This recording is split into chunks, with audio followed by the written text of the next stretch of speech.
என் பெயர் செல்வி. என்னோட வயசு இப்போ 40 ஆகுது. 30 வயசுலேருந்தே நான் அரசு மருத்துவமனைக்கு தவறாமல் ஹெல்த் செக்கப்புக்கு போவேன். அப்படி இந்த ஒரு முறை போகும்போது என்னை பரிசோதித்த டாக்டரும் நர்ஸுமாவும் என்னை மார்பில் கட்டி இருக்குன்னு சொன்னாங்க. ஆனால் அது ஆரம்ப கட்டத்தில் தான் இருக்குது, பயப்பட வேண்டாம் அப்படின்னு சொல்லி என்னை தைரியப்படுத்தினாங்க. என்னை உடனடியாக அரசு மருத்துவக் கல்லூரிக்கு அனுப்பி வச்சு தேவையான பரிசோதனைகளும் சிகிச்சையும் உடனடியாக துவங்கிட்டாங்க. சரியான நேரத்தில் பரிசோதனை செஞ்சதுனால ஆப்ரேஷனும் நல்லபடியாக முடிஞ்சது. வீண் அலைச்சலும் வீண் செலவுகளும் இல்லாமல் இன்றைக்கி நான் நல்லபடியாக குணமாயிட்டேன். இன்றைக்கி நான் நிம்மதியாகவும் சந்தோஷமாகவும் என் குடும்பத்தை பார்த்துக்கிறேன். ஆரம்பத்திலே கண்டுபிடிச்சதுனால இப்போ நான் 100% நல்லா இருக்கேன். நீங்களும் தவறாமல் பரிசோதனை செஞ்சுக்கோங்க.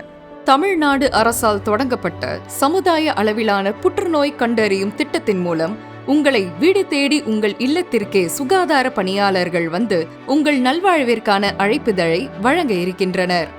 மேலும் உங்கள் அருகாமையில் உள்ள அனைத்து வகை அரசு சுகாதார நிலையங்களிலும் புற்றுநோய்க்கான பரிசோதனைகள் இலவசமாக மேற்கொள்வதற்கு வழிவகை செய்யப்பட்டுள்ளது. 18 வயதிற்கு மேற்பட்ட ஆண், பெண் அனைவரும் வாய் புற்றுநோய்க்கான பரிசோதனை செய்து கொள்ள வேண்டும். மேலும் 30 வயதுக்கு மேற்பட்ட பெண்கள் கருப்பை வாய் மற்றும் மார்பக புற்றுநோய் பரிசோதனை கட்டாயம் செய்ய வேண்டும். இந்த வாய்ப்பை தவறவிடாமல் ஆண், பெண் அனைவரும் பரிசோதனை மேற்கொண்டு உங்கள் ஆரோக்கியத்தை உறுதி செய்து கொள்ளுங்கள். புற்றுநோயின் அறிகுறிகள் கண்டறியப்பட்டாலும் பயம் வேண்டாம். உரிய மேல் சிகிச்சை இலவசமாக வழங்க இத்திட்டத்தில் வழிவகை செய்யப்பட்டுள்ளது. சரியான நேரத்தில் பரிசோதனை மேற்கொண்டால் புற்றுநோயை வெல்லலாம். புற்றுநோய் வந்தாலும் அதற்கான தீர்வு நம் கையில் உள்ளது. தாமதிக்காதீர்கள். இன்றே பரிசோதனை செய்து கொள்ளுங்கள்.